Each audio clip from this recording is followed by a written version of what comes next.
और मैं ये भी याद दिलाना चाहता हूं, एक पार्टी जो अपने आप को बहुत ईमानदार कहते थे, वो 20,000 की चाय पिलाते थे। अब मुझे लगता है सदन और देश को समझना चाहिए 20,000 की चाय क्यों पिलाते थे, क्योंकि 20,000 तक कैश लेने पर आपको सोर्स नहीं देना पड़ता था। पर मोदी जी ने आकर, उन्हें चाय पिलाने वाले ने आकर उसे 2,000 कर दिया है, तो अब उनकी चाय बड़ी महंगी हो गई है, भले ही 20,000 से 2,000 पे आ गए।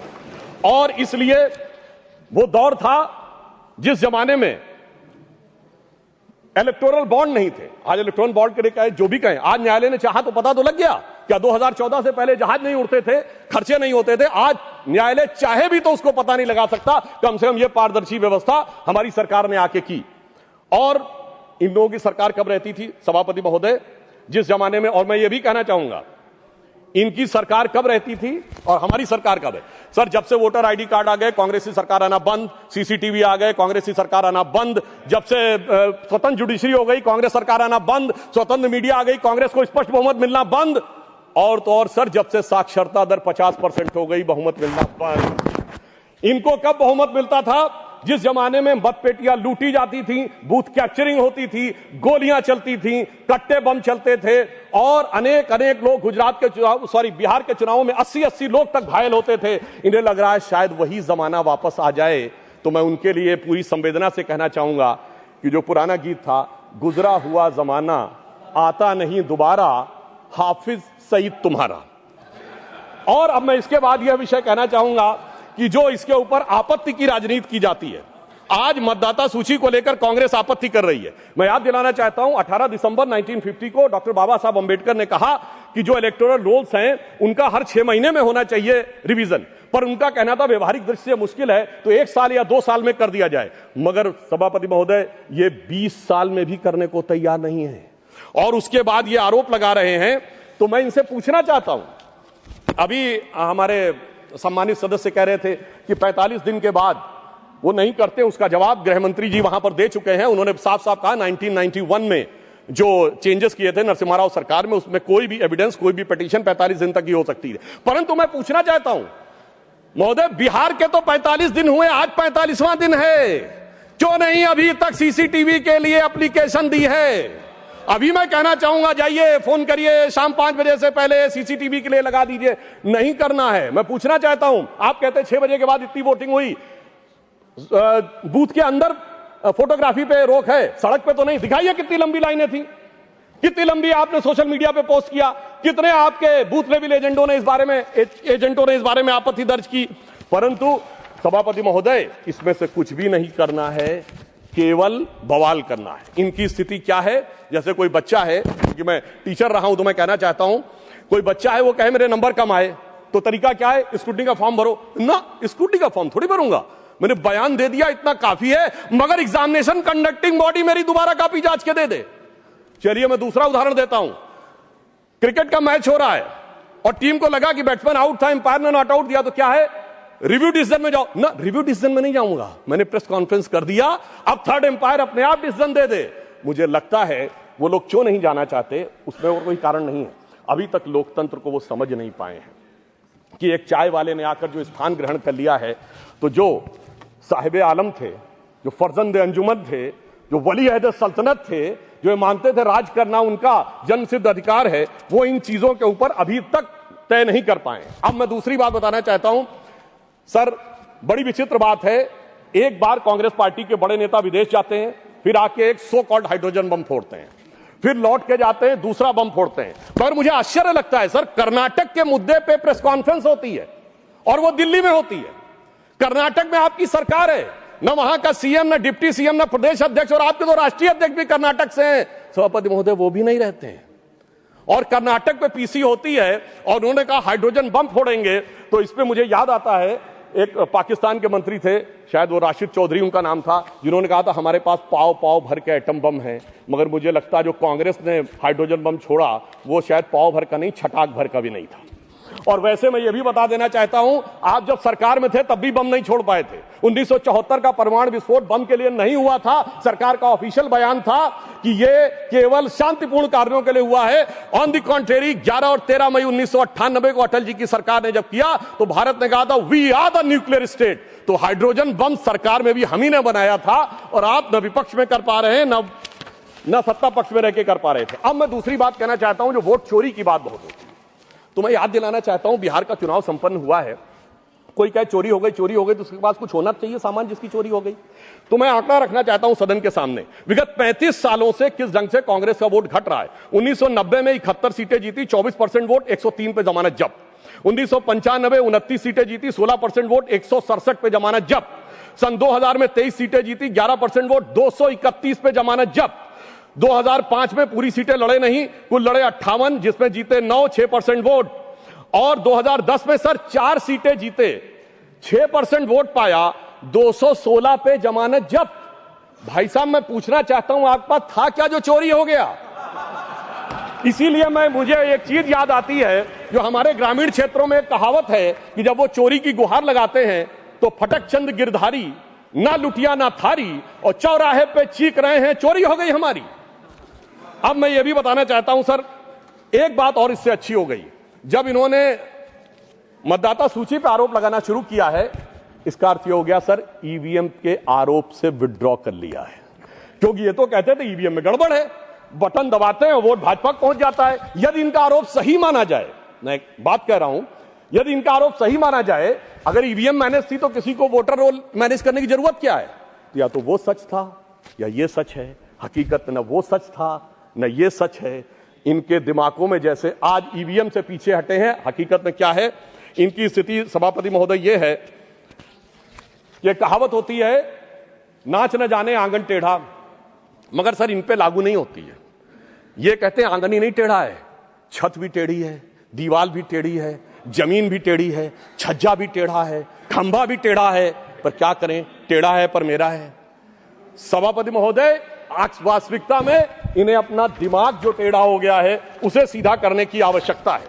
और अंदर लाइटर नोट में एक और बात कहना चाहूंगा, प्राचीन काल में अश्वमेध यज्ञ होता था, तो अश्वमेध यज्ञ का घोड़ा छोड़ा जाता था। मैं यहां कैवियट लगा कह दूं, मैं किसी के व्यक्तिगत अपमान के लिए नहीं, उपमान के लिए कह रहा हूं, ठीक, फॉर द सिमिली।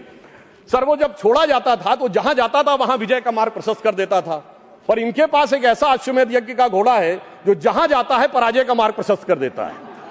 और मैं यह भी कहना चाहता हूं, सिर्फ हमारे नहीं, भारतीय जनता पार्टी से नहीं, सर केरल में तो हम नहीं हैं, सत्ता में कभी नहीं आए।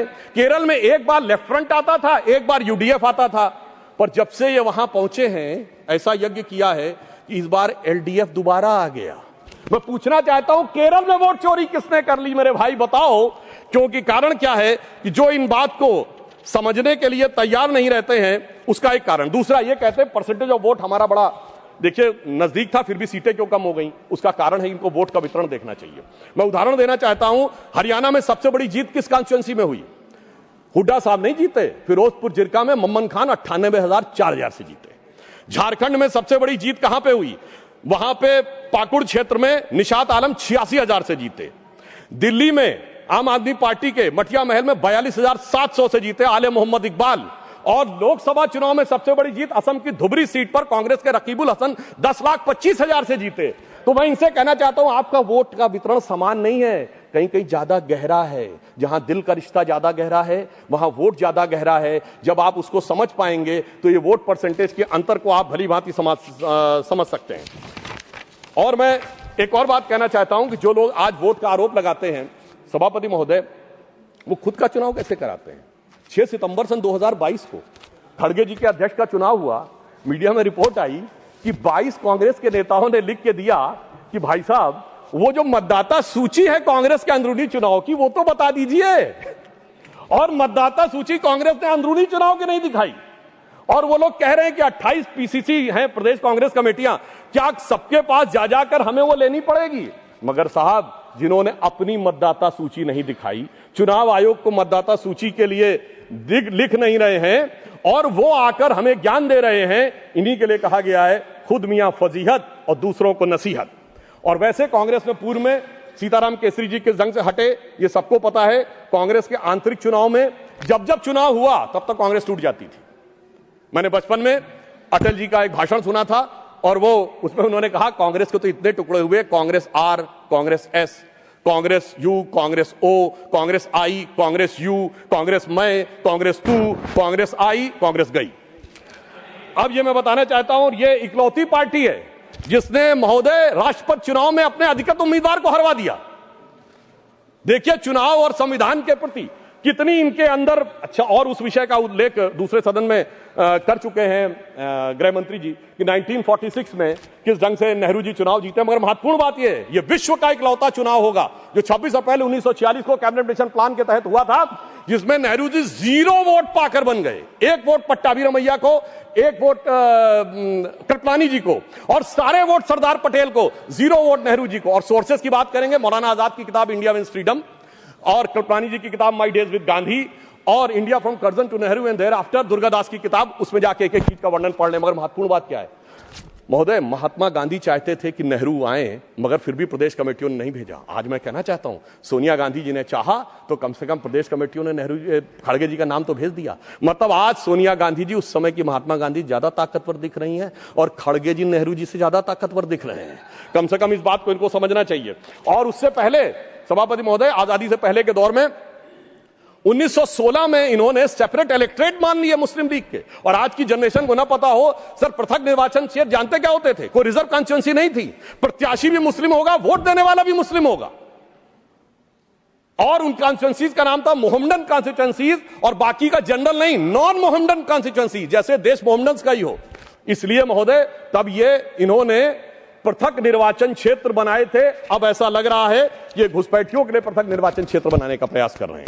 अब जो एसआईआर के ऊपर इनको आपत्ति है, तो मैं सिर्फ एक फैक्ट रखना चाहता हूं, बिहार में सीमांचल से जुड़े तमाम जिलों के अंदर कुल आबादी से 125% आधार कार्ड है। उसके बाद इनको नहीं लगता कि उसकी जांच होनी चाहिए। यदि 5 महीने के अंदर 5-5 लाख लोग रेजिडेंसी के लिए अप्लाई कर रहे हैं और ज्यादातर के आधार कार्ड बंगाल के सीमावर्ती जिलों से बने हुए हैं, इन्हें नहीं लगता कि उसके ऊपर होना चाहिए। मैं याद दिलाना चाहता हूं, अगस्त 2005 में ममता बनर्जी जी, हाँ जी बिल्कुल, आप बैठिए, बिल्कुल साहब, ये सबको पता है, बिल्कुल ये रिकॉर्ड है। आप सुनिए, और ऑथेंटिक बोल रहा हूं सभापति महोदय, अभी इनके लिए और समस्या होने वाली है। सर अगस्त 2005 में भारत की संसद में ममता बनर्जी जी ने भारत के इतिहास में सबसे अलग घटना की, जब स्पीकर के ऊपर फेंक दी थी फाइल। क्योंकि वो कह रही थी घुसपैठियों पे चर्चा नहीं कराई जा रही है। मगर आज ये लोग कैसे बदल गए, इसे देख के मुझे याद आता है सभापति जी कि देख तेरे संसार की हालत क्या हो गई, भगवान कितना बदल गया इंसान। अब मैं ये भी कहना चाहता हूं, मुझे ये समझ में नहीं आता है सभापति महोदय कि ये लोग गैर कानूनी चीजों के साथ क्यों खड़े होते हैं। जब एसआईआर आएगा ये कहेंगे वोटर आईडी नहीं दिखाएंगे। रिकॉर्ड पे जा रही है, please take your seat please. अब सुनिए सर, जब सीए आएगा ये कहेंगे कागज नहीं दिखाएंगे, जब वक्फ बोर्ड आएगा तो ये कहेंगे कि साहब हम जमीन के कागज नहीं दिखाएंगे। मुझे समझ में नहीं आता है कि गैर कानूनी कामों वालों के साथ ये हमेशा खड़े हुए क्यों दिखाई पड़ते हैं। अब संवैधानिक संस्थाओं की बात आती है तो मैं याद दिलाना चाहता हूं, इस देश में चुनाव आयुक्तों की बात आती है तो अटल जी की सरकार एक वोट से गिरी थी। तब चुनाव आयुक्त कौन था? मनोहर सिंह गिल। तुरंत चुनाव क्यों नहीं कराया गया? अप्रैल 99 में सरकार गिरी थी, मई में हो जाने चाहिए थे चुनाव। 6 महीना पीछे क्यों ले जाए गए? ताकि एक वोट की सहानुभूति न मिले। और ये इस जनता का आशीर्वाद और भगवान की कृपा कि सितंबर अक्टूबर 99 में हम दोबारा चुन के आए। और पर्दाफाश हुआ जब वही चुनाव आयुक्त, देश के इतिहास के इकलौते चुनाव आयुक्त, जो जाकर दूसरी सरकार में मंत्री बन गए, और वो लोग आकर आज हमें कहने का प्रयास करते हैं कि मंत्री बने। संवैधानिक संस्थाओं की अगर दूसरी बात करें, सुधांशु जी, माननीय चेयरमैन ने कहा है किसी चुनाव आयुक्त पर कोई टिप्पणी न करें। ठीक, अगर ये आपको लगे तो मैं सिर्फ ये कह देना चाहता हूं, इसको विड्रॉ कर लीजिएगा। दूसरी बात महोदय, मगर इस देश में संवैधानिक संस्थाओं के साथ क्या हुआ मैं बताना चाहता हूं। सर्वोच्च न्यायालय में एक न्यायाधीश ऐसे भी बने जो पहले कांग्रेस के नेता रहे, चुनाव के प्रत्याशी रहे, और उसके बाद सर्वोच्च न्यायालय के न्यायाधीश बन गए, जस्टिस बेहरुल इस्लाम। सर संवैधानिक संस्थाओं के साथ क्या हुआ? इस देश में एक न्यायाधीश, मुख्य न्यायाधीश ऐसे ही बने जिन पे कानून की डिग्री नहीं थी, जस्टिस कैलाशनाथ वांचू। मुझे लगता है कि जिस ढंग के संवैधानिक संस्थाओं के साथ हुआ है, और मैं एक और बात कहना चाहता हूं, जो लोग कहते हैं चुनाव आयोग ठीक काम नहीं कर रहा वगैरह वगैरह, तो मैं कहना चाहता हूं जरा उत्तर से दक्षिण तक देखिए। चुनाव आयोग कश्मीर में अच्छा काम करता है, पंजाब में अच्छा काम करता है, हिमाचल में अच्छा काम करता है, सर हरियाणा में गड़बड़ कर देता है, फिर उत्तराखंड में गड़बड़ कर देता है, राजस्थान में सर 2018 में सही काम करता है, 2023 में गड़बड़ कर देता है, फिर यूपी गड़बड़ करता है, बिहार गड़बड़ करता है, झारखंड ठीक कर देता है। क्या बताएं, मध्य प्रदेश में पहले तो अच्छा किया था, इस बार गड़बड़ कर देता है। छत्तीसगढ़ 18 में ठीक किया था, 23 में गड़बड़ कर देता है। गुजरात तो गड़बड़ करता है, बंगाल बहुत अच्छा कर देता है, फिर तेलंगाना अच्छा करता है। सर फिर तमिलनाडु अच्छा करता है, फिर कर्नाटक अच्छा करता है, केरल अच्छा करता है, असम में गड़बड़ कर देता है। मुझे लगता है कि देश की जनता को मूर्ख समझने का प्रयास नहीं करना चाहिए, ऊपर से अपनी सुविधा के अनुसार जो आप चयन करने का प्रयास करते हैं वो नहीं करना चाहिए। और मैं ये भी बताना चाहता हूं कि इन लोगों की जहां तक बात है, संवैधानिक संस्थाओं में किसका अपमान नहीं हुआ। राष्ट्रपति की ताकत इनके दौर में घटाई गई, कमिटेड जुडिशरी की बात इनके दौर में हुई, और तो और सर प्रधानमंत्री के ऊपर सुपर पीएम इनके जमाने में आके बैठा। भारत के इतिहास में इकलौता उदाहरण, जब दर्जा प्राप्त कैबिनेट मंत्री का दर्जा प्रधानमंत्री से राजनीतिक रूप से ऊपर था और विदेश से आने वाले लोग उनसे मिला करते थे, नेशनल एडवाइजरी काउंसिल का चेयरमैन, तो वो लोग आकर जब कैबिनेट का पर्चा फाड़ा गया वो तो एक अलग बात थी। अब मैं बताना चाहता हूं एक विषय और, कि विषय सिर्फ यहां एसआईआर नहीं है, विषय चुनाव आयोग नहीं है। देश की हर व्यवस्था के बारे में दुष्प्रचार करना है। इन्होंने रफाल के बारे में दुष्प्रचार किया। इन्होंने जाकर उस समय कहा, 20 जुलाई 2018 को लोकसभा में आके कहा कि फ्रांस के राष्ट्रपति से बात हुई और उन्होंने रफाल के लेकर आपत्ति दर्ज की। शाम तक फ्रांस की सरकार का खंडन आ गया। 2019 में इसी मुद्दे के ऊपर चौकीदार चोर कहने पे सर्वोच्च न्यायालय से माफी मांगनी पड़ी। अगर उसके बाद आप देखें, इन्होंने सर्जिकल स्ट्राइक पर सेना के बारे में दुष्प्रचार किया, बालाकोट में एयरफोर्स के बारे में दुष्प्रचार किया, और उसके बाद अगर आप देखें तो उन्होंने भारत की अर्थव्यवस्था को लेकर कहा, एचएएल के बारे में दुष्प्रचार किया। सर एचएएल के पास आज 81,000 करोड़ के ऑर्डर्स हैं। इन्होंने कहा एलआईसी बर्बाद हो गई। सर एलआईसी ने 31,000 करोड़ का ऑल टाइम हाई प्रॉफिट किया है। इन्होंने SBI, state bank of India के बारे में कहा, sir state bank of India ने प्राइवेट सरकार मिला के 77,000 करोड़ रुपए का प्रॉफिट किया है। इन्होंने कहा कोविड के बारे में दुष्प्रचार किया। उसके बाद इन्होंने राम मंदिर के मुहूर्त के बारे में किया। अर्थात मैं ये कहना चाहता हूं, इनका उद्देश्य कोई ना कोई बहाना ढूंढकर सरकार के विरुद्ध बिना बात के प्रचार करते रहना है। इसलिए मैं एक पंक्ति इनके लिए कहना चाहूंगा, वो पैरवी तो झूठ की करता चला गया। झूठ शब्द अगर गलत हो तो उसे असत्य से रिप्लेस कर दीजिएगा। तो वो पैरवी तो असत्य की करता चला गया, बस उसका चेहरा उतरता चला गया और रंगत समझ में आई, मगर आई देर से, कच्चा था बहुत, रंग उतरता चला गया। अब मैं बताना चाहता हूं सर, बिहार का हाल का संपन्न चुनाव हुआ है।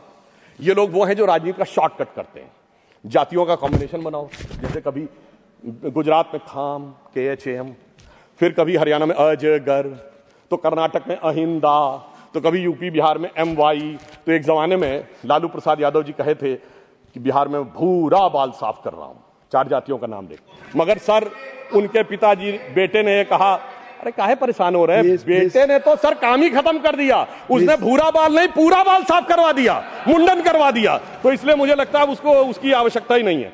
और मैं अंत में सभापति महोदय कुछ सुझाव भी देना चाहता हूं।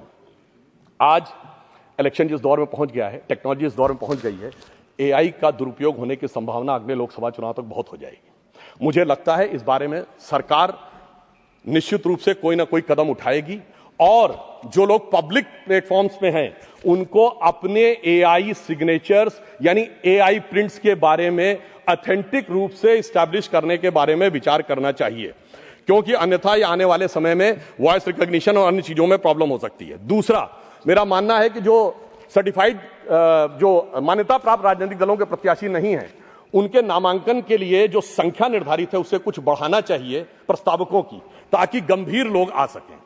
जो राजनीतिक दल मान्यता प्राप्त करना चाहते हैं उनके भी सपोर्टर्स की एक सब्सटेंटिव संख्या दिखानी चाहिए, ताकि ईमानदारी से जो लोग राजनीति करना चाह रहे हैं वही लोग उसमें आ सकें।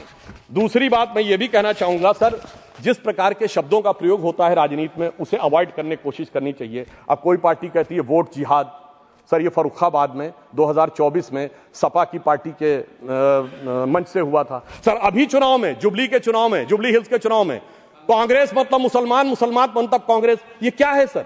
मुझे लगता है इसके बारे में हम लोगों को सोच समझकर विचार करना चाहिए।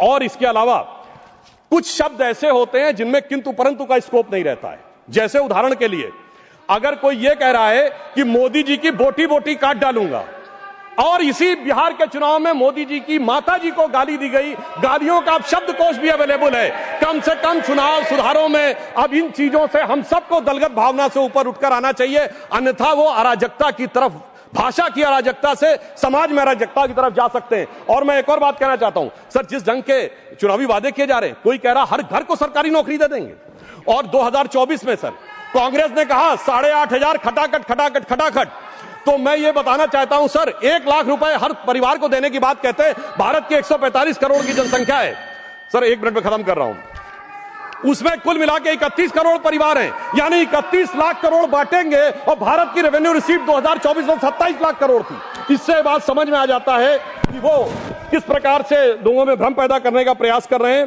पर अंत में मैं ये कहना चाहता हूं कि आप जिस प्रकार के लोगों को साथ में लेकर सोच रहे हैं कि आप चुनाव जीत जाएंगे, ये भविष्य में आपके लिए बहुत बड़ी चुनौती बनेगी। एक उदाहरण सर मैं अवश्य देना चाहूंगा। सिलहट का चुनाव हुआ था, भारत के इतिहास में इकलौता चुनाव जिसमें यह तय होना था विभाजन से पहले कि वो भारत में रहेगा कि बांग्लादेश में। वोटिंग होनी थी और उस समय जोगेंद्रनाथ मंडल वहां के नेता थे और उनकी जाति के लोग वहां अधिक थे। उन्होंने मुस्लिम लीग से समझौता कर लिया, वहां चले गए और उसके बाद कोई जाके अक्टूबर 1950 में उनका वो पढ़ ले तो साफ समझ में आ जाता है कि जो कट्टरपंथी राजनीति के साथ रहकर बढ़ने का प्रयास करते हैं उनके साथ क्या होता है। और अंत में सभापति महोदय, मैं सिर्फ ये कहना चाहूंगा कि आप सब लोग इस विषय पे साथ आइए, वर्तमान के चक्कर में भविष्य को मत बिगाड़िए। अटल जी की कविता थी, भरी दोपहरी में अंधियारा, सूरज परछाई से हारा, वर्तमान के मोह पाश में आने वाला कल न भुलाएं, आओ मिलकर दिया जलाएं। और अंत में मैं एक और बात सर कहना चाहता हूं, एक पंक्ति। Thank you. ये देश बदल रहा है। स्वामी विवेकानंद ने कहा था कि उनके शरीर छोड़ने के 1 शताब्दी बाद ये देश उभरेगा। श्री अरविंदो ने कहा था कि 175 वर्ष का यह संक्रमण काल है जो रामकृष्ण परमहंस के जन्म से प्रारंभ हुआ 1836 से 175 जोड़िए 2011, 2012 में भारत अब नया स्वरूप ले रहा है। तो मैं ये कहते हुए अपनी विषय को समाप्त करता हूं सर कि जेन जी के युवाओं जागो, पुनः नया युग आया है, भारत मां की शक्ति जगी है, धर्म ध्वजा लहराया है और भारत मां अंगड़ाई लेती, सुप्त चेतना जाग रही, ऋषि मुनियों की देवधरा फिर अपना रूप निहार रही। धन्यवाद। सुश्री दोला सेन, सुश्री दोला सेन, क्या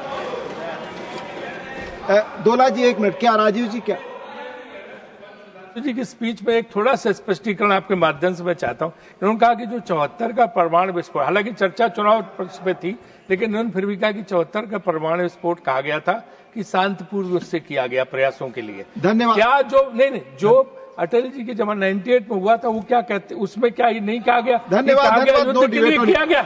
और दूसरी चीज ये, क्या हाइड्रोजन बम है हमारे पास? आप कंफर्म कर दीजिए दोनों चीजें। आप सत्तारूढ़ दल के और रक्षा मंत्री के करीबी हैं, इसलिए दोनों बातें बता दीजिए।